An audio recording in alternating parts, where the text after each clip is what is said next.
มื้อนี้เป็นมื้อวันเสาร์เนาะเพิ่นได้มาเฮ็ดดอกไม้มาตั้งกองเตรียมมื้ออื่นเพิ่นเฮ็ดกองกฐินแห่กฐินมื้ออื่นเนาะ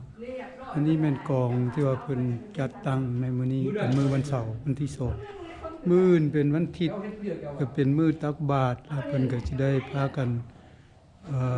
แห่เนาะแห่กฐินในวัดเฮานี่ละวัดลาวธรรมสัจจะเนาะแล้วก็ที่ได้แห่กฐินแล้วก็เฮ็ดตามประเพณีของศาสนาพุทธเฮาเนาะตายแล้วมั้งองค์เอกก็มหากฐินสามัคคีแมนขอบครัวยะนางสีบาสีหาวงกำขัวก็มหากฐินสามัคคีได้แก่ยะเมนุจรใช้แป้งสีกำซ้ายก็มหากฐินสามัคคีได้แก่ทานโอได้ยะนางทองสีมั่งสังหารเจ้าสัทธาเตียงและเสื้อแมงขอบผู้ทานโมไรและยะนางแววสมัยพาวอนมานี่ผาน้ำเร่งแมงของยาลูกให้พนอมแมงยาบาวันแจ่มมานี่ผ่านสมหวังและยะนางสีโพธิ์ทองสีอาวงทางหมดแดงขอบผู้ทานมุทง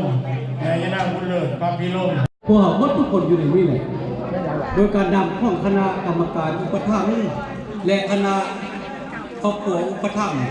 เอาจริงคำว่าครอบครัวอุปถัมภ์แมนเอาโดทุกคนอยู่ในนี้แมนหมดทุกคน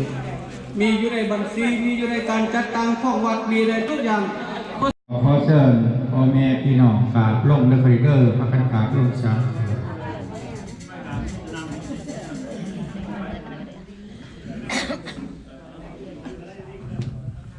สาธุสาธุสาธุนะโมตัสสะภะคะวะโตอะระหะโตสัมมาสัมพุทธัสสะนะโมตัสสะภะคะวะโตอะระหะโตสัมมาสัมพุทธัสสะนะโมตัสสะภะคะวะโตอะระหะโตสัมมาสัมพุทธัสสะสาธุสัมมันตาจักขะวะเดโสอัจจาคัสสันตุเทวตาสัทธมังมุนิวะรัสสัสสะสุนันตุสัพพะโมคคาทังสัพเพกัมเมยาดุเปกิริสีคราตเตจันทริเทมานิพิเตระอิมินาสกาเลนะธัมพุทธังอภิโกสยามะอังสัมมาสัมพุทโธภะคะวะพุทธังภะคะวันตังอภิวาเทสาวกสังโฆสังฆังนามามินะโมตัสสะภะคะวะโตอะระหะโตสัมมาสัมพุทธัสสะนะโมตัสสะภะคะวะโตอะระหะโตสัมมาสัมพุทธัสสะนะโมตัสสะภะคะวะโตอะระหะโตสัมมาสัมพุทธัสสะพุทธังสรณังคัจฉามิธัมมังสรณังคัจฉามิสังฆังสรณังคัจฉามิทุติยมปิพุทธังสรณังคัจฉามิทุติยมปิธัมมังตุอามาพันเตปานาติปาตาเวรมณีสิกขาปะทังสมาธิยามิปานาติปาตาเวรมณีสิกขาปะทังสมาธิยามิอะทินนานาเวรมณีสิกขาปะทังสมาธิยามิอะทินนานาเวรมณีสิกขาปะทังสมาธิยามิต่อไปสลับสินหาเด้อกาเมสุมิสาจลาเวรมณีสิกขาปะทังสมาธิยามิกาเมสุมิสาจลาเวรมณีสิกขาปะทังสมาธิยามิสินแปดวาตาอะพรหมจริยาเว รมณีสิกขาปะทังสมาธิยามิ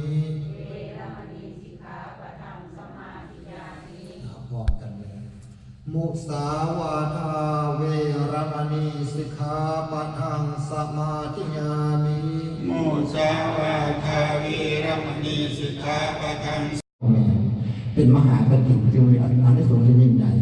นะมาถึงปัจจุบันนี้มื้อนี้งานโยมได้มาปรารภถึงความเป็นมงคลสวัสดีมงคลและมหามงคลในการตักน้ำกระทำบุญของเขาในมื้ออื่นนี้จะมีการทอดถวายแห่องค์มหากฐินทอดถวายเนื่องจากว่าในวัดลาวธรรมสัจจะในพรรษานี้มีพระภิกษุสงฆ์จำนวน6 องค์จำพรรษาฉะนั้น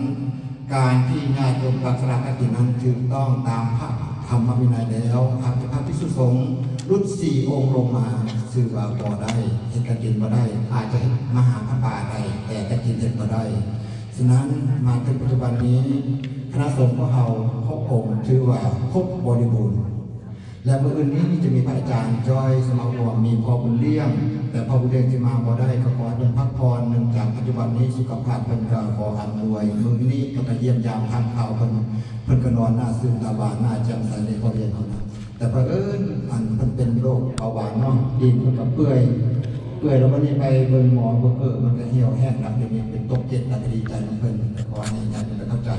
มาถึงปัจจุบันนี้ก็ขออนุโมทนาดังที่พ่อคุณคงได้ประกาศตอนอาตมาลงมาได้ยินว่าการทำบุญมหากฐินนี้หากผู้ใดมีศรัทธาอยากประกอบส่วนนับแต่